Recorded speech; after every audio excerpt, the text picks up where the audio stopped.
Hello, gentle viewers. This is Avguardian, welcoming you to a bit of an unusual Out of the Park Baseball 23 video. So I was using OBS to record the episode for today, and it did the same thing it did before. It crashed, which is really unfortunate, really frustrating, and really disappointing. However, I'm trying out a new recording software. I'm trying out Nvidia's ShadowPlay system because I have an Nvidia card. And I did some tests and it seems quite promising. So instead of a full episode today, I'm going to talk about what happened in the last two episodes, the two that you missed, and then leave this video as is. And you can let me know in the comments if the sound sounds good, if it doesn't, or what's happening with that. I do notice it's slightly picking up the sound of my PC running. That's because I've had this microphone a long time, and the button that controls the different modes is actually locked into place. If it's really obnoxious, let me know in the comments, and I will just use a much simpler mic to do the recording part of this. So, with that being said, let's talk about the Rockies and their incredibly fast journey to success, which you may have already gathered, what with, this email right here. So let's look at our team's history. In the year 2002, we took over the Colorado Rockies. A team which mostly was already set for its lineup. We needed to fill two positions in the offseason, and we did both of them quite easily. First, we signed a free agent. We signed David Bell to be our starting third baseman. He immediately had a big impact, as you can tell here, acquiring 4 wins above replacement and generally being a really helpful player. But we also gained through the draft, and that's where Mr. Austin Kearns came in. Austin Kearns, 8th overall pick, won Rookie of the Year. He's a 2-time All-Star in his first 2 seasons, and was the best player in Major League Baseball this season. So to say that this draft pick worked is an understatement. Let's put it that way. But let's not neglect the core we already had. I already had 6 of my 8 starters when I began. I had Carlos Guillen at shortstop, who turned in just an insanely good year this season. In his year 28, he knew he wanted to get a new contract, and so he really put the pedal to the metal. Remember, big leads and triples aren't usually sustainable, but the rest of his performance definitely seems like it's something we could expect year in and year out. So an amazing season for Mr. Guillen, both years. We had Derek Lee. I just sent a new contract offer to Derek Lee because he's been phenomenal. He's been one of the best Rockies ever. I know, not very long. But he's already 257 home runs. And rather than shy away from the obvious concerns of Coors Field, which, if you weren't already aware, is just a magnet for offense, but in particular triples, we've leaned into it. We had the best offense in Major League Baseball 2 years in a row. And just happened to get us over the top with a couple of pitching. We'll talk about that in a moment. We had Raul Mondesi, who has been, again, phenomenal both seasons, taking a big step forward in his age 32 season. Highly appreciated. Andrew Jones, just as Andrew Jones thinks. I still say he was robbed of the Gold Glove last year. Hopefully he'll win one this year. But we'll see what happens with him. We have Ramon Hernandez, who is among our most consistent hitters, probably the weakest link because his defense isn't phenomenal. I wouldn't mind upgrading on him at some point in the near future. And then last, probably the most disappointing regular starter, which is Tony Grappanino. He's fine, but this is another area we could really grow in. But I think it's important to note this is the exact same lineup I have both seasons. So why did we win the World Series this year when we didn't last year? Well, first thing we did is we made some changes to the rotation. And I think this calls on us jumping into the team history. And let's look at our pitchers for last season. In 2002, these are the pitchers that we had. Most notably among them, these are batters, not pitchers. Don't lie to me, game. Our starting rotation was quite old, as you can see. We had Kurt Schilling, Ramon Martinez, Roger Pavlik, and Kevin Brown. Along with Bartolo Colon, who we convinced the... Gosh, who did he pitch for? We convinced the Orioles to basically give him to us for only 30% of his salary. And that was our starting rotation. And it was okay, as you can see, based on the war. We also had some serious downsides. We had several pitchers that just weren't up to snuff. But overall, we had an okay rotation. It was just very old. And one of those pitchers was Kevin Brown. Mr. Brown rapidly collapsed. If we take a look at the scouting history here, you'll notice he lost a tick off his fastball, and notice how his stuff went from average to awful. His movement dropped. He was not a good pitcher anymore. So I traded him and acquired Ron Gant. And while Ron Gant, he ended up getting his World Series ring, which is pretty exciting. It was his, well, fourth, I guess. Yeah, he won the World Series. Good for him. And I was really just waiting to hear to Kevin Brown because I'd signed him to a new deal. Now Baltimore's on the hook for him for another season, which is kind of funny and does make me chortle slightly. But the pitching staff was fine, but hardly exceptional. That's why I kind of made it my mission to upgrade the pitching staff in the offseason. So that's exactly what we did. If we take a look at the current team, the lineup is mostly the same with one notable addition. I decided in the offseason that we needed to upgrade our bench. Our bench was really weak in the previous season, and I think it cost us some games. Introduce Marvin Bernard, who put together an absolutely holy fucking shitballs kind of season.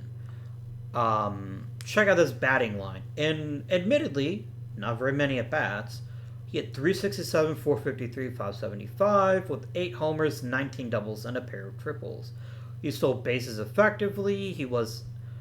We revitalized his career. So much so that although we got him for $3 million, if I wanted to bring him back, he now basically wants just under double his salary.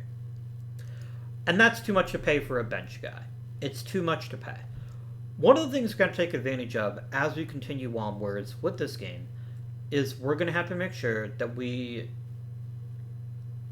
understand the power of Coors Field. That means not spending big time on players who aren't big time contributors. $5 million for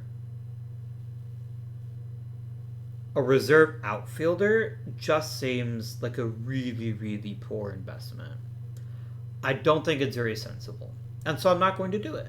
I am not going to give him the money he wants, even though he is a tremendous help. I mean, guys, we won 106 games. It's not like losing him is going to cripple the team or anything. But we are going to need a replacement in the offseason. Easy peasy. Not a big deal. Other than that, and the addition of the uninspiring Rich Aurelia, this is basically the same lineup. Oh, and then Carlos Lugo, who's one of the fake players that came in. But one thing I also wanted to mention is how we changed the pitching staff. Now, if you look at the rotation, you'll notice the first name is gone as Kevin Brown. That's no different. We kept the other 4, and then we added a 5th starter. At the beginning of the season, this 5th starter was a pitcher. No.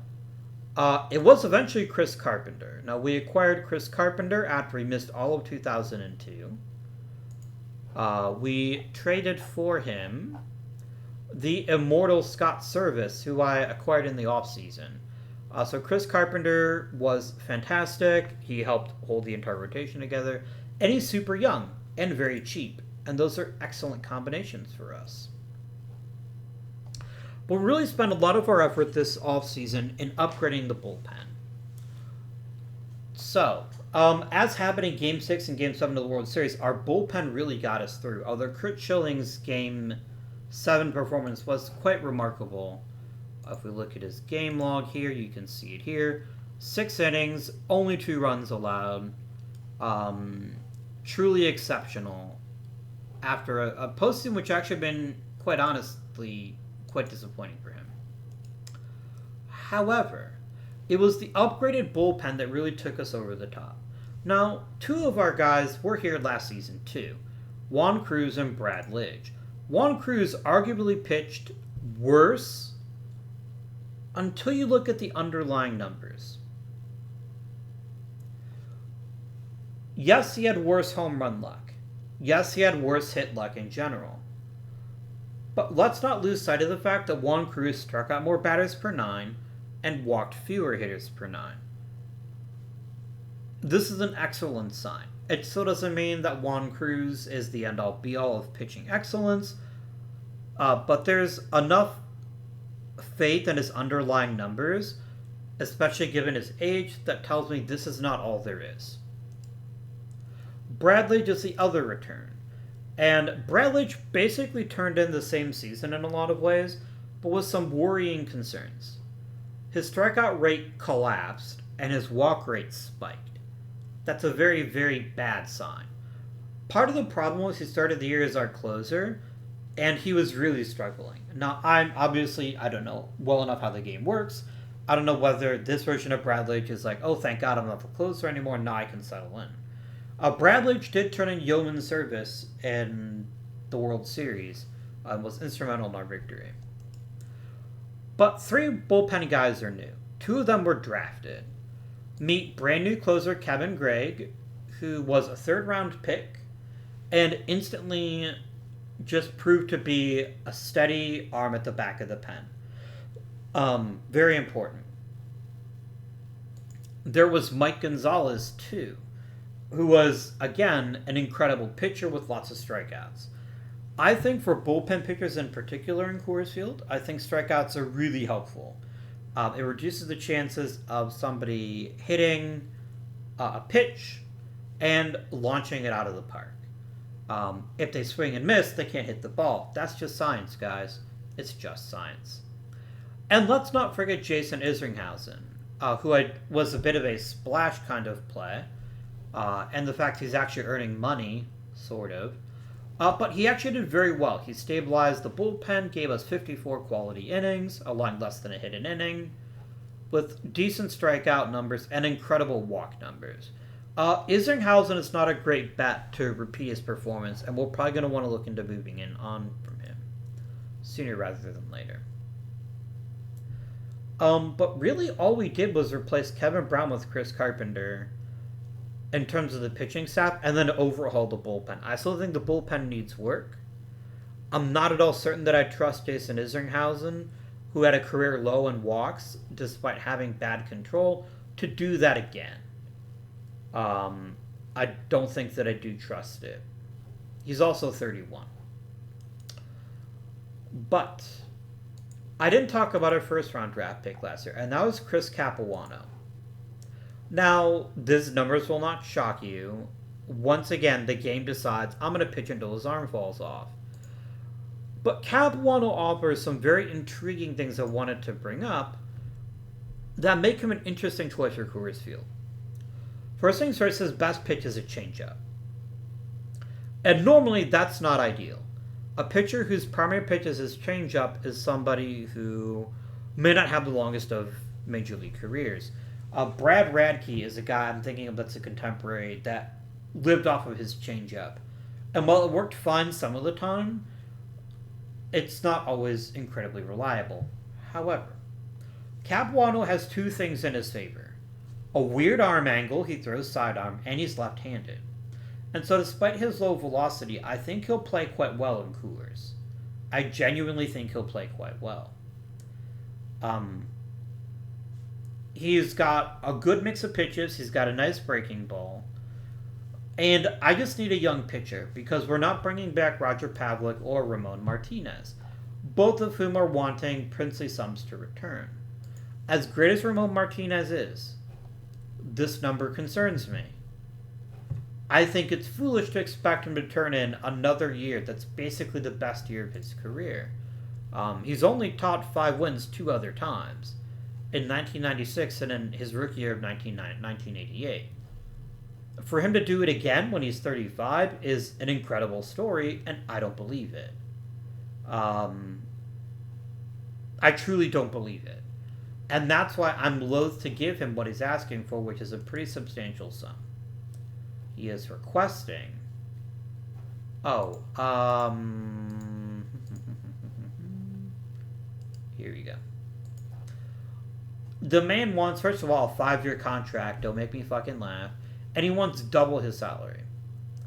If I had any insight into his ability to be able to produce this level again, I would do it.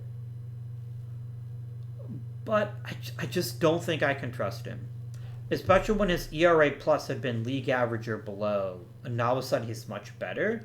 This strikes me as really good luck with BABIP, possibly because of having excellent defense behind him, more than it does him being an amazing pitcher. Although there's nothing to argue with nearly 200 strikeouts. That's always going to play well.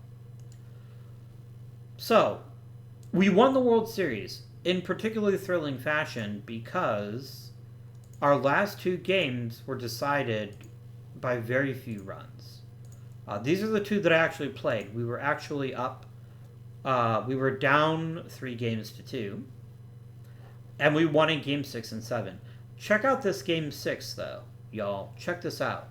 Ramon Hernandez hit this ridiculous home run. He was crushing balls all game in Game 6. Like, every one of his outs was loud, and he got 2 incredible hits. A double and a home run. Then Austin Kearns cranks out a triple, and if not for an error, because apparently we can't have nice things, I don't think that they were ever in any doubt. This is where the bullpen really came through. After Roger Pavlik turned in, quite frankly, a better performance than we should have expected, we turn around and see Brad Lidge, Mike Gonzalez, and Kevin Gregg all go boom, boom, boom, with only Kevin Gregg providing a bit more drama, which wasn't his fault. That's because Carlos Guillen booted a pretty easy scoop. This game was tense, though. There's definitely some concerns. Actually, I wonder if it did the replay.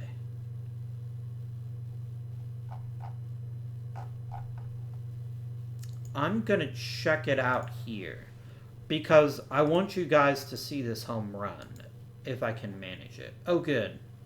Let me turn my headset on. Click highlight reel. Let's watch the highlight reel. Look at that rip by John Jaha. I was ready to lose my shit when he drove in this first run. And I had a lot of complaints about the animation because it kept looking like people were out when they weren't.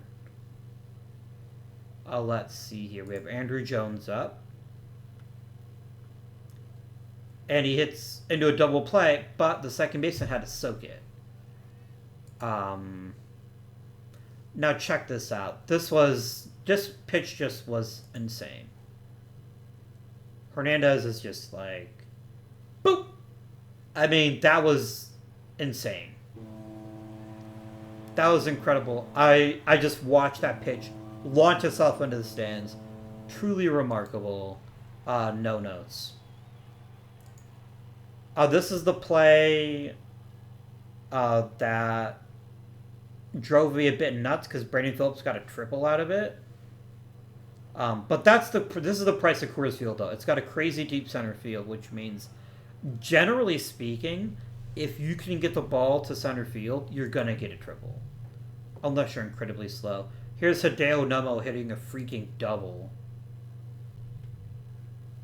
It's just like, come on, guys. No, he got a triple. That's right, it was a triple.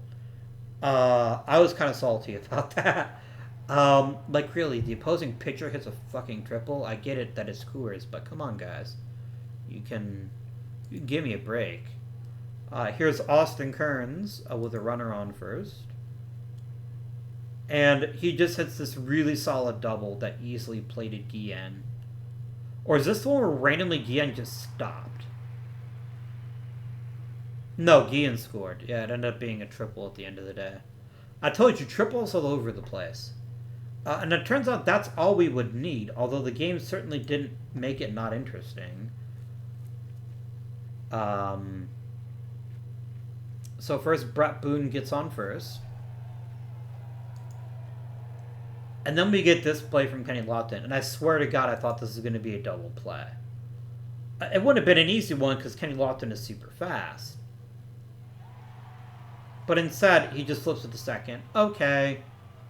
Whatever. And here comes Brandon Phillips.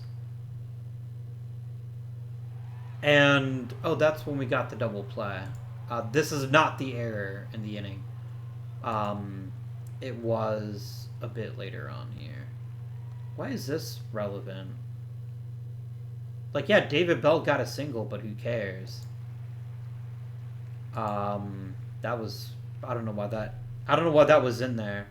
I guess David Bell's single was truly exciting. Yeah, there's Carlos Guillen just booting the shit out of that. And then the game's like, it's got wet weather. Come on, dude. You're a fucking professional baseball player. Don't screw up the easy shit. But thankfully, he redeemed himself by easily grabbing that. And then this gave me a heart attack, almost. But it turned out to be short. And we won the game. Well, technically, Luis Matos, I think, struck out or something. Oh, no. Yeah, he gets a hit here. Wow, this happened like an hour ago, and yet I don't remember it. This, that really looked to me like he was out. But again, it's because the game is using animation to produce results, not using results to produce an animation. I think that's what I meant to say. Gosh, I don't even know. But check out this check out this out. There it is. Good times. Oh, but this is the one I really want to show you guys, which is Game 7. That home run, though, by frickin' Ramon Hernandez is just an exciting hit. But let's take a look at the highlight reel from Game 7 and experience a part of the joy that I did. Kurt Schilling was on fricking point the first few innings. He really helped us out in this game. This was a very loud out, but it wasn't out. And there were a lot of those in this game. There are a lot of really loud outs that really kind of made my heart skip a beat. Always quality double plays. Everyone loves them. Everyone loves double plays. Raul Mondesi just vaporizes a baseball.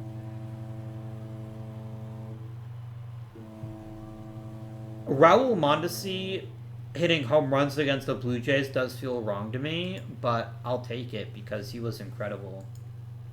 But he had some stinkers too. He did strike out a couple of times. So we got bases loaded, right? We should be really excited because it's Ramon Hernandez, the hero of Game 1. Or Game 6, rather. And he says weak-ass little ground ball. Like, what the shit, dude? Oh my gosh. That was a real bummer. And I was terrified we were only going to get a couple runs again. But Andrew Jones says hi. He says, I like getting runs too. Let me get involved. Then Kurt Schilling aroused the first run of the game for Toronto. Kurt Schilling was truly exceptional in this game. I don't want to make it sound like I was disappointed by him at all, but he did kind of come unglued here in the 6th inning. Which is fine, though. Our bullpen was quite tired. I was going to stretch Schilling as far as he would let me. And thankfully, as you'll see here with Jose Cruz, this terrified me. Cruz had a bunch of home runs in the postseason for Toronto. And instead here he drew a walk. And honestly, I vastly preferred the walk to what could have happened. Which ended up being a nice harmless ground ball that Graffino scoops up and flips over to Derek Lee at first base. And that was as close as they ever got, because we played at a very high level. This weak little infield single confused me because I could have sworn based on the animation that he was tagged out going to third, but he didn't. And Andrew Jones, well, he struck out. So that's twice in this game that we had bases loaded and got nothing out of it. And I wasn't throwing things, but I was thinking about throwing things because this is driving me nuts. But as you'll see soon, the scoring is not yet over. Just a little right back up the middle kind of swing. Kind of a bummer. And look, baseball 101, guys, if you can get the lead runner, get the lead runner. That ball was bunted so hard to Juan Cruz, he should have spun around and got the guy at second. That could have been a double play, in all honesty. But Brett Boone strikes out. And all we have to do is shut down Kenny Lofton, which is never easy, but thankfully this time was pretty easy. That gave me some heartburn.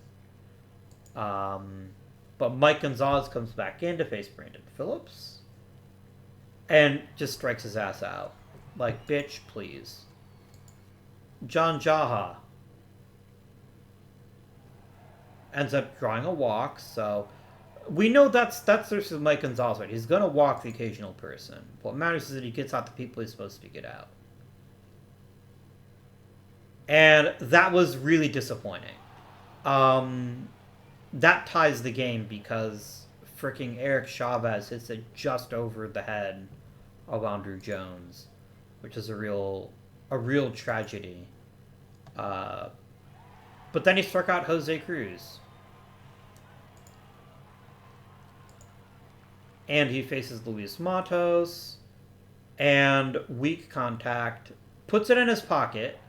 I don't love that, but it's the smart idea. And Dan Wilson hopefully hits the ball a bit harder. That was Toronto's big chance. Top of the eighth, they tied the game. They could have had so much more, though. Here is Carlos Lugo. I forced Lugo to take a couple of pitches because he's got a pretty good eye and pretty good power, but he's not a great contact guy. So here's the pitch he swung at. Just a nice little right down the right field line double. Easy peasy. Lemon squeezy. And then we have Carlos Guillen, who hits a weak ground ball to shortstop. Gotta keep it interesting. Austin Kearns, who might very well win MVP, we'll see, hits a weak little bloop single. At this point, I didn't even get the option to send Lugo, but I wouldn't have anyway. Then comes Derek Lee, and he just rockets this one. I sent Kearns home. I didn't hesitate for a split second. I wanted the 2 runs. And that's exactly what I got. We got 2 runs, thanks to Derek Lee. And that probably helped earn him a new contract. And Kenny Lofton hit it directly at the first baseman. Boom. World Series. Just an amazing season. So yeah, I'm sorry you guys missed those 2 seasons. It was really a lot of fun, though, to play those seasons. And hopefully this recording solution will prevent this from happening again. So that's it. Sorry that the video is a bit shorter than normal, but I think you understand why. I hope you are enjoying the series and that you'll continue to watch it. Let me know in the comments about the audio for this. I'm going to listen to the video when I stop recording it, but it's hard for me to tell if I'm being loud or not, or if I need to move a microphone or whatever like that. So please, comments are very welcome. If the audio is too loud, I'll try a different microphone perhaps. Maybe this microphone needs to be retired. I've had it now for like 7 years. Maybe just need a new microphone. I don't know. But anyway, thank you very much for watching. Thank you for your patience as I try to find new recording solutions. And until next time, this has been Ed Guardian. Thank you for watching. And I bid you good day.